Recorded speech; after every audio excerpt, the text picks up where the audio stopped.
माननीय डिम्पल यादव जी। सभापति महोदय, आपने मुझे बजट में बोलने का मौका दिया, मैं आपको धन्यवाद देना चाहती हूँ। हमारा देश किसान प्रधान और कृषि प्रधान देश है।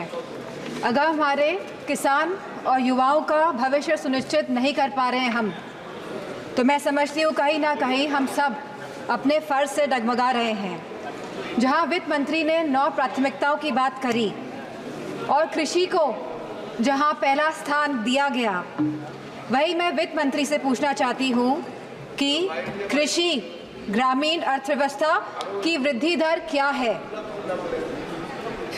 जहाँ यह कहा गया था कि 2024 तक आप किसान की आय दुगनी कर देंगे, 22 तक किसान की आय दुगनी कर देंगे, और जहां एमएसपी का वादा किया गया था, तो मैं पूछना चाहूँगी कृषि मंत्री से कि आज एग्रीकल्चरल इंफ्रास्ट्रक्चर में कितना बजट या सरकार द्वारा दिया जा रहा है।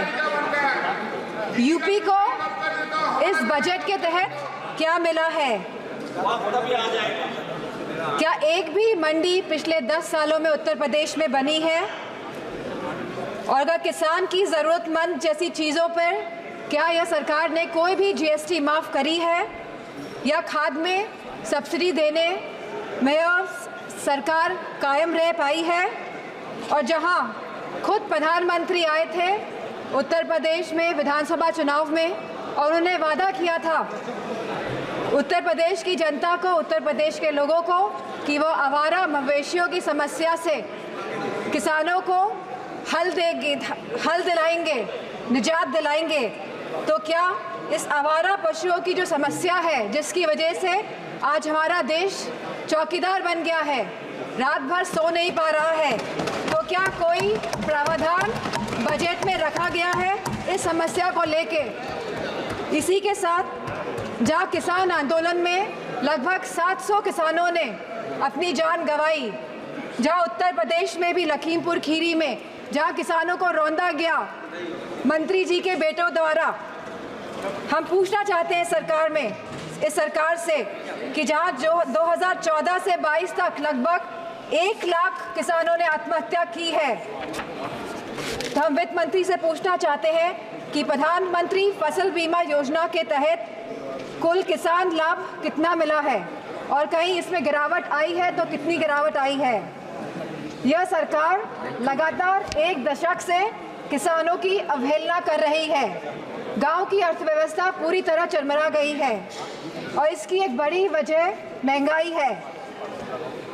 और जहां मनरेगा में इस सरकार ने 89,000 करोड़ का बजट दिया है, तो हमारी मांग है कि कम से कम 100 दिन की वेजेस मनरेगा के तहत लोगों को सुनिश्चित करी जाए, और लगभग 20% मनरेगा का बजट बढ़ाया जाए।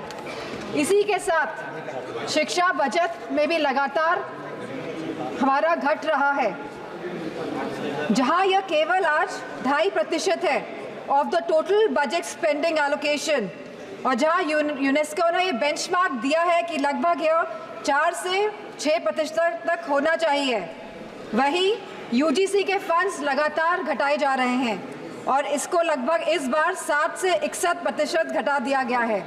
जहां हम बात करते हैं सस्ती और अच्छी शिक्षा की, वहीं यह सरकार लगातार शिक्षा बजट जो कम कर रही है, तो मैं समझती हूँ इनकी नीयत कहीं साफ नहीं है, मंशा कहीं सही नहीं है हमारे देश के युवाओं के और स्टूडेंट्स के प्रति।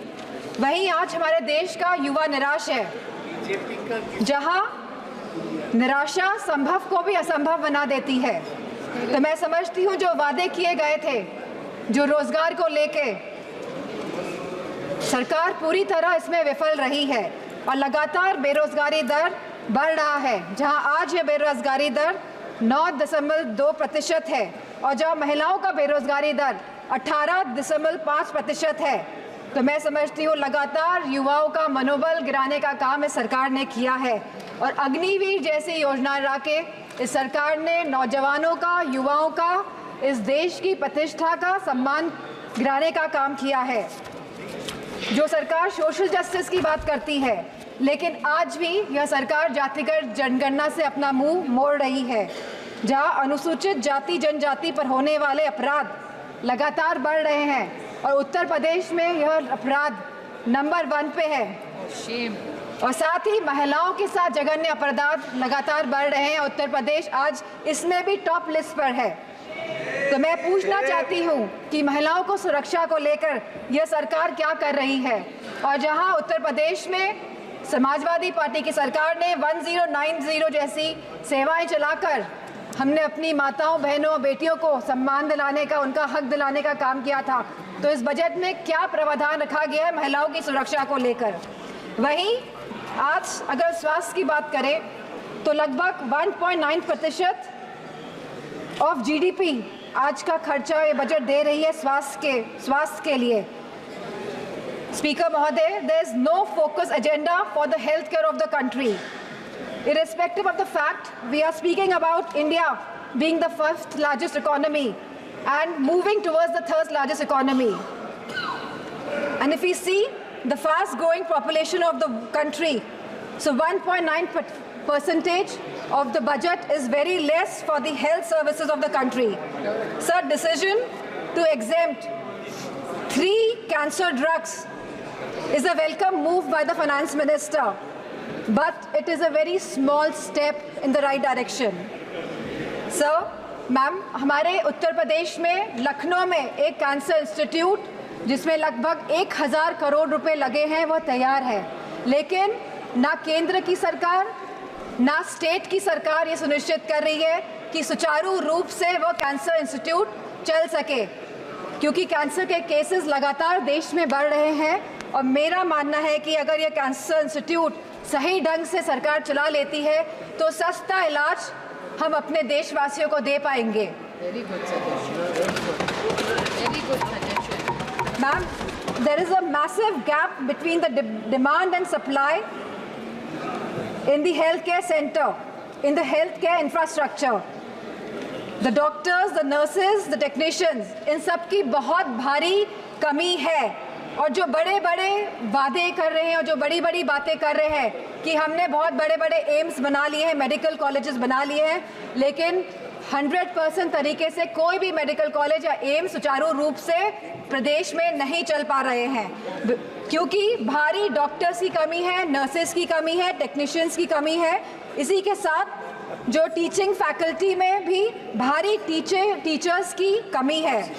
सर, जो सरकार कुपोषण के बारे में बात कर रही थी, जो भारत को अनीमिया मुक्त बनाने के बारे में बात कर रही थी, तो मैं उनसे कहना चाहूँगी कि आप सभी अपने वादों में विफल हुए हैं। आपने जो वादे करे थे लोगों को, आपने सारे वादे जनता के साथ वो वादों को तोड़ने का काम किया है। सर, जहाँ आप जीडीपी की बात करते हैं, जहाँ आप 3rd इकोनॉमी की बात करते हैं कि हमारा देश 3री बड़ी इकोनॉमी बनने जा रहा है, लेकिन वही हमें बात करनी है पर कैपिटा इनकम की, स्टैंडर्ड ऑफ लिविंग की बात करनी है, हमको महंगाई बांधने की बात करनी है, हमको इलाज मुफ्त और सस्ता दिलाने की बात करनी है।